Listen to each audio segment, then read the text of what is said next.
I've thought it over. An ugly woman like you isn't fit to be a director's wife. I'm divorcing you and marrying Susan. What? To say that to your wife? Unbelievable. I felt beyond my sadness or anger, just sheer disbelief. Our relationship is beyond repair. So step aside for Susan's sake. He was right. There was no fixing this. I'd clung to a shred of hope, but now my decision was clear. Are you sure it's okay to decide the financials without consulting Susan? His selfishness made me almost worry for him. It's fine. Susan's crazy about me. If we're getting married, she'll overlook a few things. He really doesn't know a thing. I felt relieved that my plan was going smoothly. What a clueless man.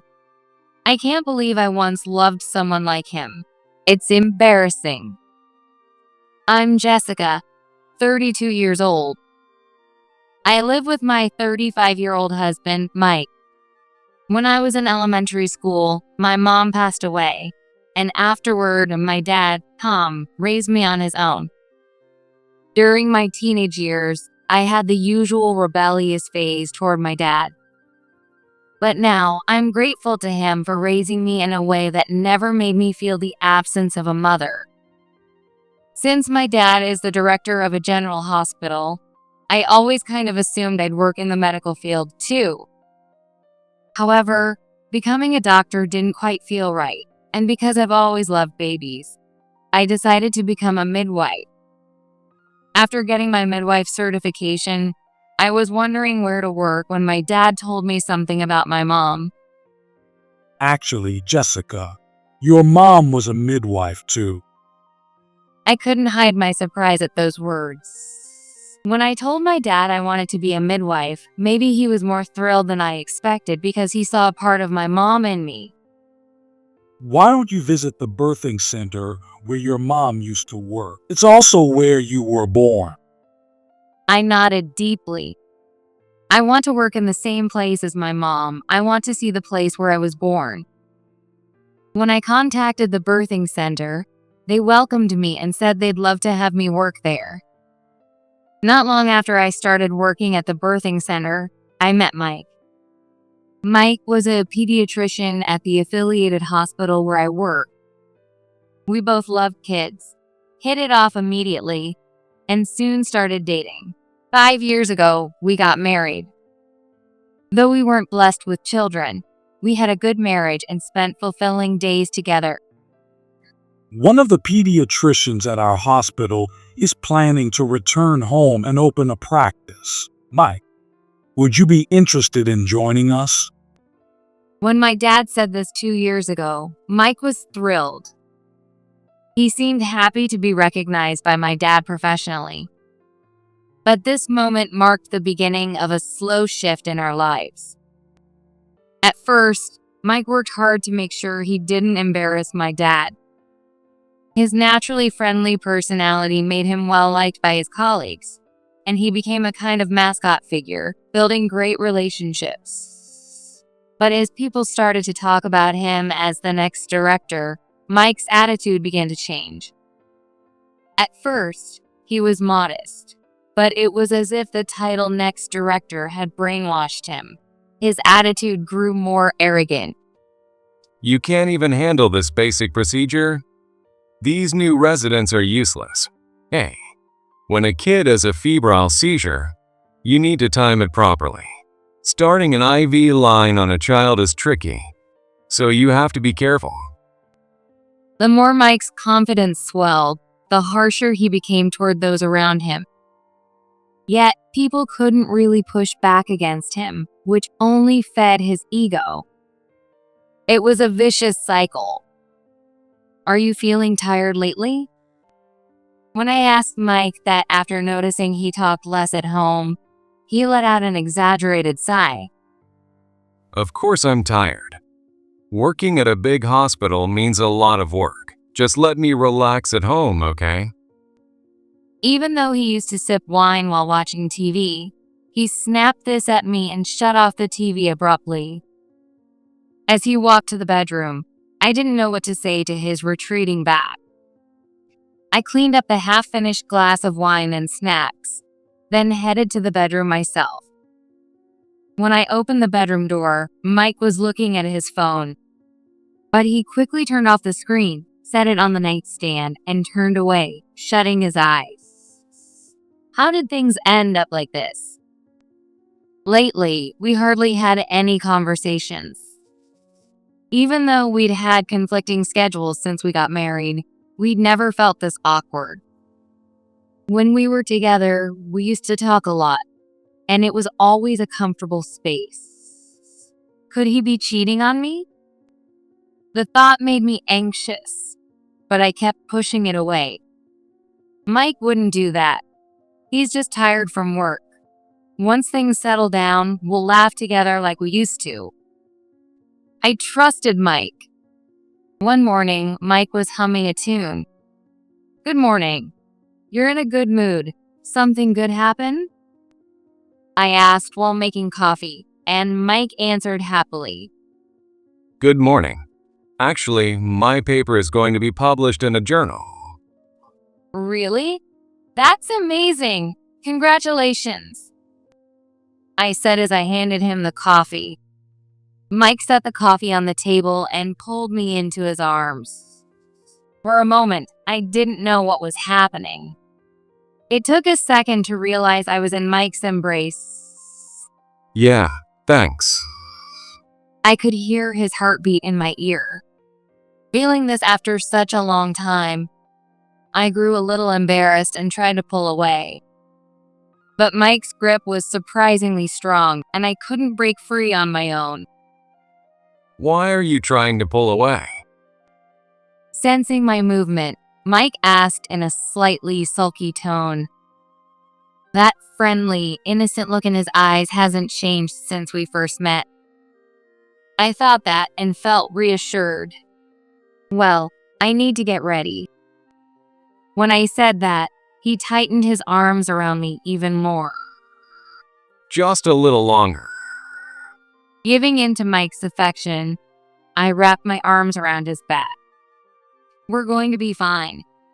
After being together for years, a bit of a rut is normal. There's nothing to worry about. Don't you think it's time we started trying for a baby? I surprised myself with the words that slipped out. Mike's face showed surprise as he let go of me. I mean, considering our ages, I'd really like to seriously think about it. Once the words were out, I couldn't take them back. I pressed on with the momentum. Yeah, I guess. Mike's lack of enthusiasm made my chest ache. The sweet atmosphere from just moments ago was gone. But you love kids too, right? Of course I do. But having a baby is something you're blessed with. You can't force it. The sound of the door slamming echoed. It took a moment to realize that Mike had left the house. That's how shocked I was by his words. As I cleared away the still warm cup of coffee on the table, I cried. I thought wanting a child was a wish we shared. Of course, it'd be great if it happened naturally, but we've been married for 5 years now. We can't afford to be that relaxed about it anymore. Then it hit me. Does Mike really understand that there's a limit to a woman's body, and we're already in the realm of infertility? I might need to explain these things to him properly. After that, I started looking for the right moment to talk. When Mike was in a good mood and had some free time. At the same time, I began tracking my basal body temperature and going for gynecological checkups, doing everything I could on my own. 3 months passed without finding the right moment to talk. How many chances do we have left? That thought made me start to panic. Are you free for our wedding anniversary next week? Every year on our anniversary, we have dinner at the restaurant where he proposed. This would be our 6th anniversary, and I knew that would be the perfect time to talk. Yeah, I'm free so far. Mike's words gave me a sense of relief. On the day of our anniversary, I took a deep breath and walked into the restaurant. Mike was already there, and I was shown to our table. I let Mike choose the menu and the wine. Every dish that arrived was exquisite. Our conversation flowed, and it was a happy, precious moment. Once the dessert arrived, I brought it up. About having a baby. As soon as I said it, Mike's expression hardened. I understand what you're trying to say. Yes, having a child is a blessing, but instead of just waiting, I want to do what we can to help it happen. I spoke before Mike could say anything. He stared at me in silence. Realizing he was waiting for me to continue, I went on. We've been married for 5 years. I'm already in my 30s. Once a woman turns 35, fertility rates drop sharply. Even if I do get pregnant, it'll be considered a high-risk pregnancy. I explained everything slowly, point by point. I've rehearsed this over and over. I can do this. I reminded myself, careful not to sound accusatory. There are different ways to approach fertility treatment, with different costs. We could start by tracking the best times to conceive. That's not what this is about. Mike suddenly raised his voice. Other diners turned to look, wondering what was going on. Mike seemed uncomfortable and said to me in a low voice, Let's talk after we leave. I ruined what was supposed to be a lovely dinner. I felt a wave of regret, but at the same time, anger bubbled up at Mike for not trying to understand my feelings. Mike stayed silent from the time we left the restaurant until we got home. I couldn't read his expression as he looked down, lost in thought. For now, I made a coffee and placed it in front of Mike. He took a sip in silence and quietly asked, Jessica, why do you want a baby so much? What? I couldn't answer. I had never really thought about it before. Because I love kids? No, that doesn't quite feel right. As I struggled to find an answer, Mike continued. I like kids, but I don't feel the need to have my own. His words froze my mind. I thought I prepared for every scenario, but all of them assumed he wanted children too. Jessica, if you want a kid that badly, go have one with someone else. I have no intention of being a father. With that, Mike walked out the door. This is a nightmare. We should be sitting on the couch together, laughing. I couldn't get his words out of my head. How could he say something so cruel, like telling me to have a baby with someone else? That's just awful. I thought I'd said the words out loud, but they were drowned in my sobs. I was overwhelmed with sadness and frustration, and I cried the entire night. Mike didn't come home the next day or the day after that. The coffee mug left in the sink told me he'd been home while I was out. He was completely avoiding me. Maybe it was regret for what he'd said, or anger at me for pushing so hard about having a baby. Either way, we couldn't go on like this. Where are you now? At the hospital. I sent a message, and that was his reply. I felt a bit relieved that he wasn't ignoring me. Let's talk this through. But when I sent another message, he read it but didn't reply. That night, I decided to wait for Mike. I turned off the lights, locked the door, and pretended to be out. Then I heard the sound of the front door unlocking. When Mike walked into the living room and turned on the lights, he let out a small yelp. He looked genuinely shocked to see me there. Jessica, why are you sitting here in the dark? Mike tried to sound calm, but he seemed pathetic to me. Let's talk this through. I looked him straight in the eye, and he let out an exaggerated sigh before sitting down at the dining chair. I'm tired. Keep it short. His words hurt me. When did we stop having important conversations? Mike, what do you think about our future? Our future. He sounded annoyed. Do you think we can keep going like this? His brow twitched at my change of wording. No kids. Our relationship falling apart. Can we really call this a family? My tone ended up more accusatory than I intended. I knew everyone has their own views about having children. Even as a couple, those views don't always align.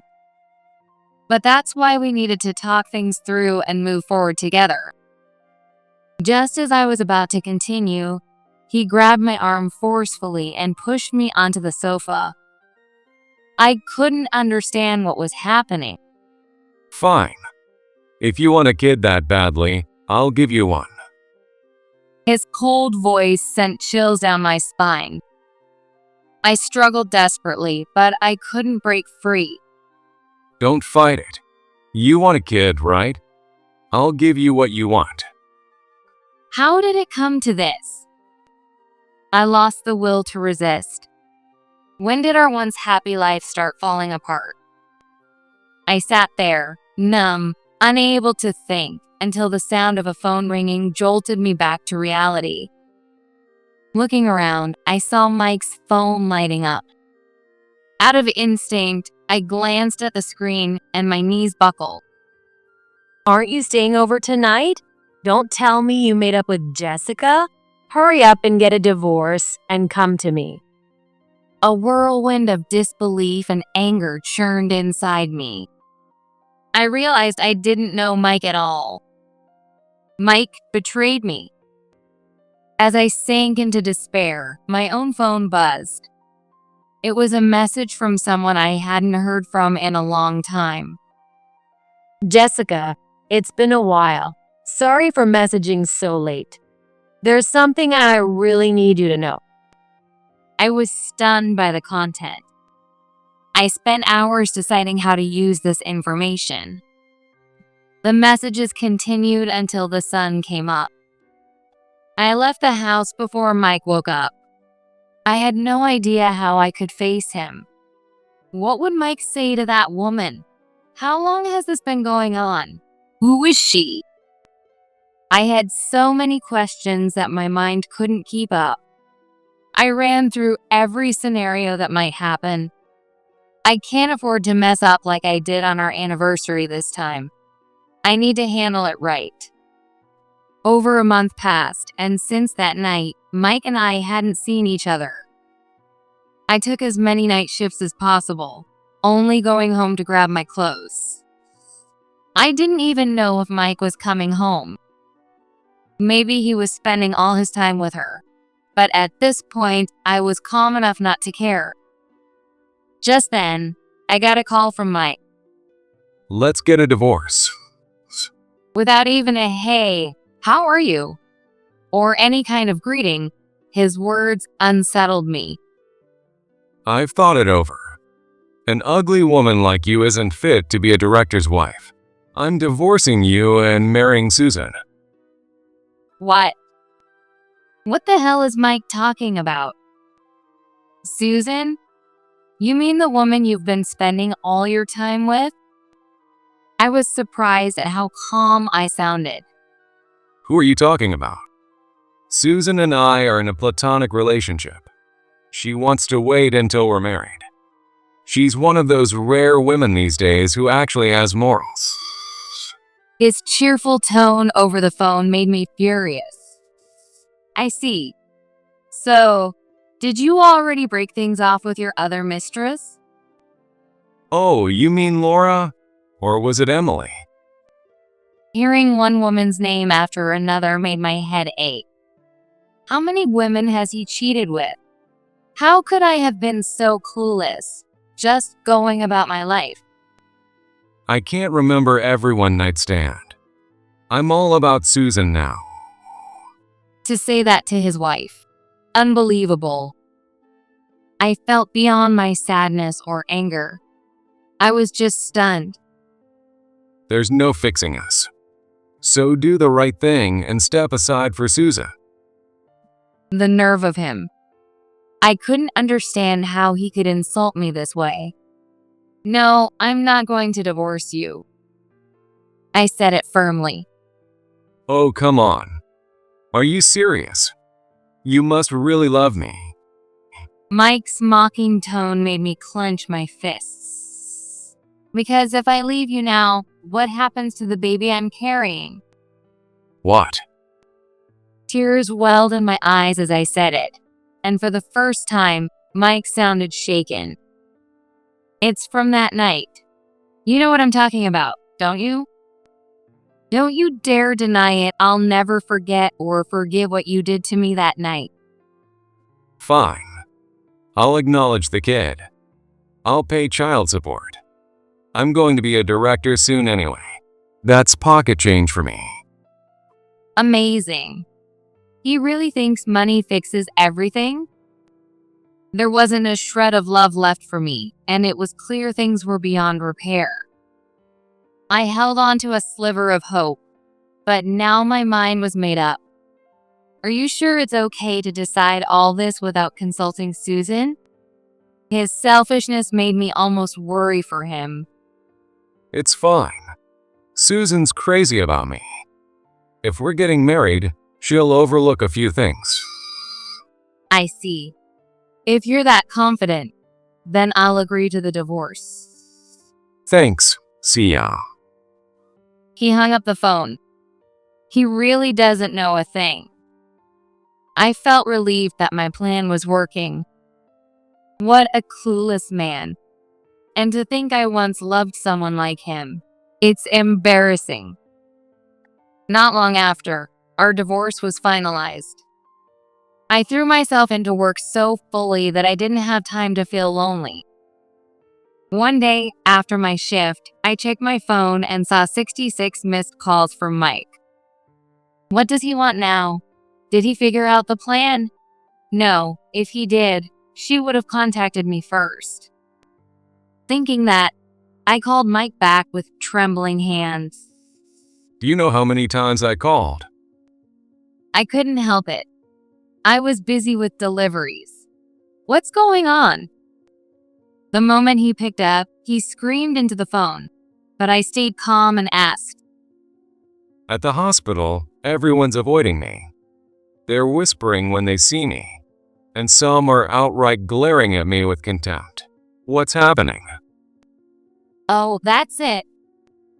I let out a huge sigh, feeling a wave of relief. Why are you asking me that? I know you did this. You spread lies about me out of spite for the divorce. What a fool. He blames everyone but himself, never reflecting on his actions. That's how he ended up here. Why would I bother doing that? You just don't have anyone who respects you, that's all. I said coldly, and Mike started yelling again. You seem to have the wrong idea, so let me make it clear. I'm glad to be divorced from you. Are you kidding yourself? Raising a kid alone won't be easy, you know. His words made my heart ache. I thought I was over it, but the wound still hadn't healed. I know it'll be hard, but I really wanted to live with my child. What are you saying? You're not going to dump the kid on me, are you? I'm not taking them. I'm with Susan now. I cut him off. I miscarried. What? Even Mike was speechless. It happened right after he declared he wanted a divorce. The baby had stopped growing, and there was no heartbeat. I knew stress wasn't the cause. As a midwife, I understood that better than anyone. But I still felt guilty for putting my baby under so much strain.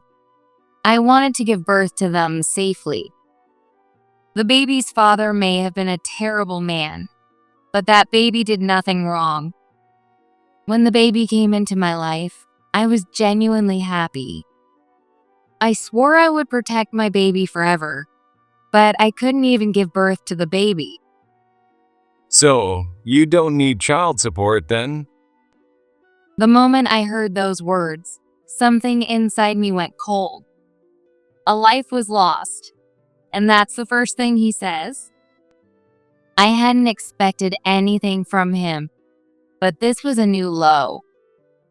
I picked up my phone and sent a message to someone. Suddenly, through the phone, I heard a muffled replay of our conversation. Hey, what the hell is this? Stop it. Cut it out. I had been recording the call from the start. The person I sent the audio to played it over the hospital's PA system. Mike's vile words echoed through the building over and over. Now the staff and patients all knew about our divorce, his affairs, and my miscarriage. There's no way Mike can stay at my dad's hospital now. He won't get away with this anymore. But things didn't go as I planned. Susan quit the hospital and disappeared, but Mike stayed on, still bragging about being the next director, despite the humiliation. My dad called Mike into his office. When Mike walked in and saw me there, his face twisted in confusion. Before he could say anything, my dad got straight to the point. You have a mail. What? Mike took the envelope my dad handed him, and his face fell when he saw the sender. The courthouse. He tore it open and went pale as he read. Wait. Sexual assault. What is this? That's what I want to know. You betrayed Jessica and attacked multiple women? My dad's quiet but commanding voice made Mike stammer. I didn't assault anyone. It was all consensual. So, you admit your affairs, even though you were married to Jessica? My dad's voice dripped with disappointment, and Mike flinched. And my dad continued. If it was consensual, why was a victims group formed and charges filed? Unable to meet my dad's piercing gaze, Mike looked away. Then, as if struck by a sudden thought, he pointed at me and shouted desperately. I get it. This is your doing, isn't it? You're trying to ruin me. Enough. My dad cut him off. Jessica is my daughter. How dare you say such things in front of me? Faced with my dad's fury, Mike shrank back and fell silent. He suddenly changed, looking at us with eyes like a discarded puppy, pleading desperately. Please help me, Tom. If I get sued for this, it'll cause problems for you and the hospital, right? Why would it cause us any problems? Whether you get sued or not, it's no concern of ours. What? But if I'm sued now, I'll lose my shot at becoming the next director. I'm supposed to take over as director, aren't I? I thought you were finally going to appoint me. As if his claim was a given, Mike spoke confidently, but my dad cut him down coldly. The next director? What on earth are you talking about? You said you were retiring soon. Yes, I'm getting older. But I have never considered making you the director. My dad spoke firmly, while Mike's mouth hung open in shock. I couldn't hold back anymore and burst into laughter. What's so funny? Mike snapped at me immediately, but I calmly replied, "How can I not laugh? You were so full of yourself being called the next director that you never saw the truth." What do you mean? Mike's shoulders shook with rage, but I wasn't scared. Did you ever stop to think why people called you the next director? Of course. Because I'm talented and everyone respects me. You seriously believe that? His delusion was almost impressive. Seeing his confused expression, I decided to enlighten him. Then why did everyone's attitude change the moment we got divorced? Because you spread lies about me. Do you really think people would change their opinion of you just because of what I said? That's how shallow their respect for you was. Mike fell silent. Whether he realized it or refused to admit it, I couldn't tell. You're not just some outsider. You're the director's daughter. He finally managed to spit out those words, and he wasn't wrong. Exactly. So you did know. Because I'm the director's daughter, you were considered the son-in-law. I mocked him with a smirk. If the director's daughter marries someone from another hospital, naturally people assume he's the successor. Exactly. That's why I was going to be the next director. The moment Mike said that, he fell silent, his eyes widening. It seemed he finally realized the truth. But too bad. We're divorced now. You're no longer the director's son-in-law, and the reason for the divorce was your infidelity. Jessica told me everything. You hurt her, and yet you walk around with no shame. I will never forgive you. My dad's voice thundered, and Mike slumped his shoulders. Besides, I already have someone in mind for the next director. Even if you were still married to Jessica, I had no intention of passing the role to you. Hearing that, Mike's face fell, and he collapsed into the chair, utterly defeated. What? So, what about my marriage to Susan? She said she'd marry me once I became the director. She disappeared right after the scandal, right? Maybe there was never any love there to begin with. Leaving Mike standing there in shock, my dad and I walked out of the room. For the next week, I lived a quiet life. I felt guilty for dragging the hospital into the mess, but my dad accepted it graciously, saying it wasn't a big problem. Mike had realized he'd never be the next director, abandoned by both his colleagues and patients, and now lived like a shell of a man. The court summons and losing contact with Susan were clearly taking their toll on him. I could easily imagine that Mike didn't understand what was happening around him. It's about time to reveal the truth. Just as I was thinking that, I received a message. Oh no, Mike's outside my house. I was shocked and quickly called back. I'm coming right now. Just hide somewhere until I get there. 30 minutes later, when I arrived, they were already arguing. I started recording a video and approached them. Just as he grabbed her arm forcefully, I spoke up. Is this how you assaulted the other women too? Mike turned around, shocked, still holding Susan's arm. Why are you here? Explanations later. Let go of her first. I held up my phone, making it clear I was recording everything. What are you filming? Proof that you were grabbing a woman's arm against her will.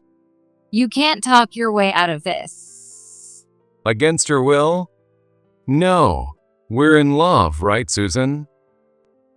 Mike turned to Susan in a panic. But Susan kept her head down and shook it from side to side. Susan? Before Mike could touch her again, I stepped between them, shielding Susan. Why? Ignoring Mike's muttering, I turned to Susan and gently hugged her. Susan, I'm so sorry you had to go through this. It's okay. He didn't actually hurt me. Hearing that, I felt relieved. I rubbed her back soothingly, then turned to face Mike. I didn't expect you to become this obsessed with Susan. How did you find out where she was? Of course, it's the power of love. His confident declaration left me confused. Then, a thought struck me. Did you use a GPS tracker? I remembered Mike joking once. If you secretly plant a GPS tracker and show up wherever they are, do you think they'll believe it's the power of love? Seeing Mike's silence, I knew I was right. Susan rummaged through her bag and pulled out a device she didn't recognize. This is stalking. No, we love each other. It was consensual. Right, Susan? Tell her, please. That's impossible. Susan never loved you, I declared firmly. Never loved me. What are you talking about? And why do you know Susan? Watching his confusion brought me a small sense of satisfaction. All right, I'll explain everything. It all started with a message. Jessica, it's been a while. Sorry to message you so late, but there's something you need to know. That message came from Susan.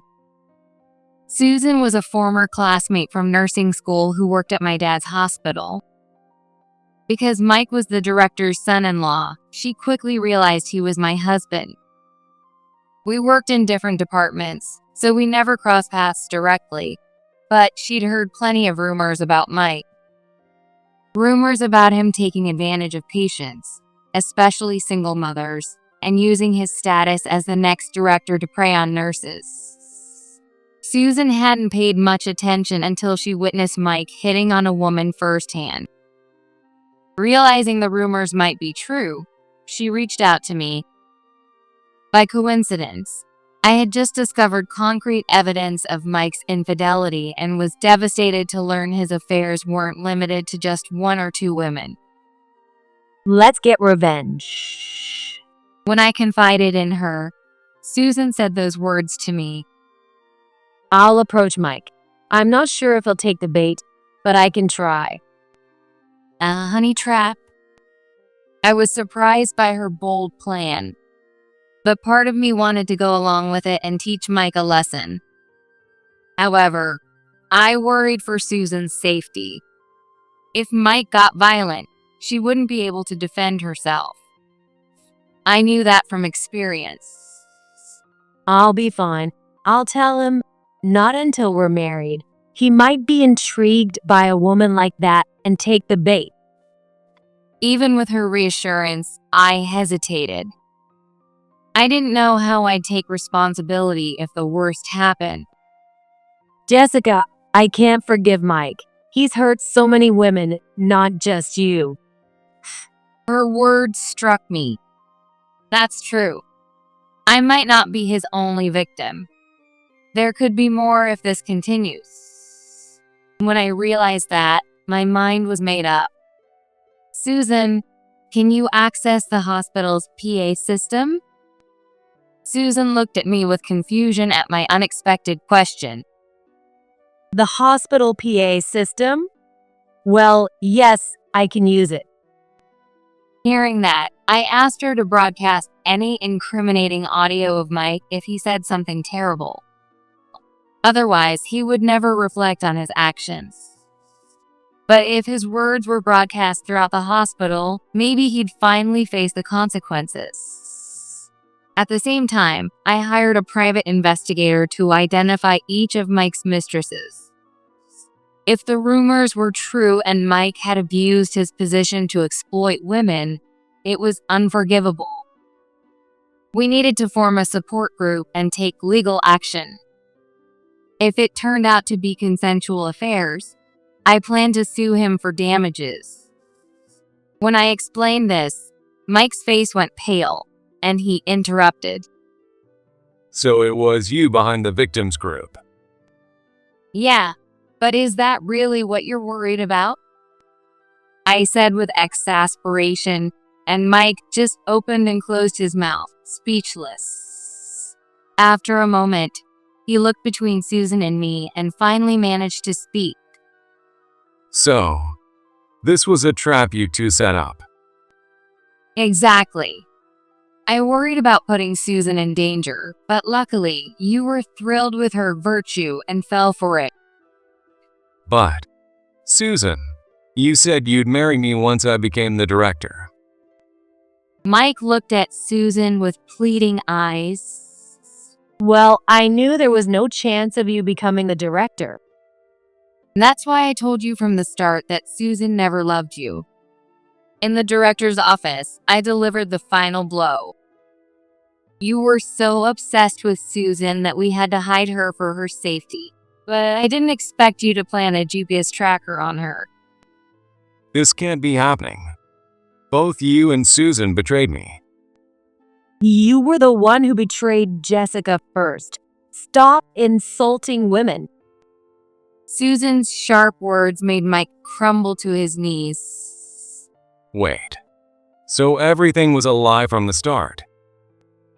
Mike shook his head in disbelief, and Susan replied, No, there was one thing I was serious about. Mike's face lit up with hope, a small smile forming. I meant it when I said I wanted Jessica to leave you. A man like you doesn't deserve to be your husband. Susan's words were quiet yet powerful, and Mike could only hang his head in defeat. That settles it. Just as I thought that and started walking away with Susan, Mike ran after us. Jessica, wait. You're the only one I have. The other women meant nothing. They were just mistakes, one-night stands. What? Even now, he's still saying this? Please, don't leave me. He reached out desperately, but I swatted his hand away. Looking into his wounded eyes, I calmly said, There's no fixing us now. Goodbye. I took Susan's hand and walked away. Mike collapsed onto the ground, muttering incoherently.